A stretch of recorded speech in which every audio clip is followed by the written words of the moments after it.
জিয়ার রেহান ভাইয়ের রাজীবপুরের যুব দলের মার্কা একটাই ধানের শীষ জোরে বলো জোরছে বলো রেহান ভাইয়ের যুব দলের ধানের শীষ। রাজীবপুর রৌমারীতে জেলা যুবদলের সভাপতি রায়হান কবির এর নেতৃত্বে রাষ্ট্র মেরামতের ৩১ দফা বিতরণ। কুড়িগ্রাম প্রতিনিধি জিয়াউর রহমান জিয়ার পাঠানো তথ্য ও ভিডিও চিত্রে বিস্তারিত।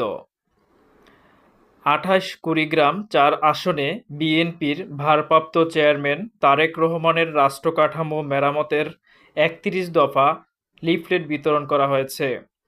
রোববার সকালে রৌমারী ও রাজীবপুর যুবদলের উদ্যোগে এই লিফলেট বিতরণ কর্মসূচির আয়োজন করা হয়। সকাল থেকে সন্ধ্যা পর্যন্ত কুড়িগ্রাম জেলা যুবদলের সভাপতি রায়হানুল কবিরের নেতৃত্বে রৌমারী জেলা মোড় থেকে লিফলেট বিতরণ শুরু করে রাজীবপুর ও মোহনগঞ্জ ইউনিয়ন সহ বিভিন্ন হাট বাজারে লিফলেট বিতরণ করেন।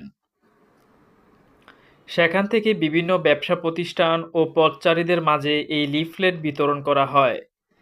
৩১ দফার এই লিফলেটে বাংলাদেশ জাতীয়তাবাদী দল বিএনপির রাষ্ট্র ক্ষমতায় গেলে জনগণের জন্য জবাবদিহিমূলক সরকার গঠন, সংবিধান সংস্কার, কৃষকের পণ্য উৎপাদন ও বিপণনে সুরক্ষা দিয়ে ন্যায্য মূল্য নিশ্চিত করা সহ নানা অঙ্গীকার করা হয়েছে।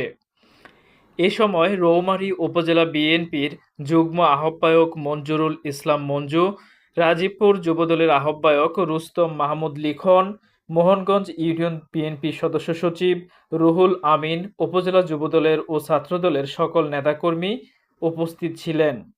জেলা যুবদলের সভাপতি রায়হান কবির বলেন, বিএনপির ভারপ্রাপ্ত চেয়ারম্যান তারেক রহমানের রাষ্ট্র কাঠামো মেরামতের ৩১ দফা বাস্তবায়নে পাল্টে যাবে দেশের চিত্র। একটি উন্নত দেশ গড়তে বিএনপির বিকল্প নাই। দেশনায়ক তারেক রহমান যাকে মনোনয়ন দিবে এই আসনে আমরা তার সাথেই কাজ করব। তিনি আরও বলেন যে ২৮ কুড়িগ্রাম ৪ আসনটি ধানের শীষের প্রতীক নিয়ে আসবে, আমরা সবাই তাহার জন্য কাজ করব। বিশেষ করে আপনারা এদিনকার মুরব্বীরা আছেন, আপনাদের কাছে একটা করে লিফলেট পৌঁছে গেছে। এটা হলো বিএনপি পত্রিক ৩১ দফা রাষ্ট্র কাঠামো মেরামতের লিফলেট। এখানে বিএনপি কি করবে রাষ্ট্র ক্ষমতায় গেলে সেটা উল্লেখ করা আছে। যদি আপনাদের ভোটে আপনারা যদি ধানের শীষে ভোট দেন আর ধানের শীষের ভোটের মাধ্যমে যদি বিএনপি আগামীতে সরকার গঠন করতে পারে, এই ৩১ দফায় সে কি মানে রাষ্ট্রটা কিভাবে মেরামত করলে আগামীতে এই ফ্যাসিস্ট সরকারের মতন আর এই দেশ থেকে যেন পালিয়ে যেতে না হয়, সেটাই জন্যই করতে পারে।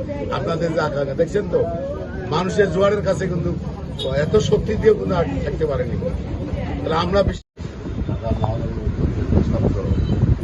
আবার কিছু সাংগঠনিক কেন্দ্রে আছে 157 জন এখন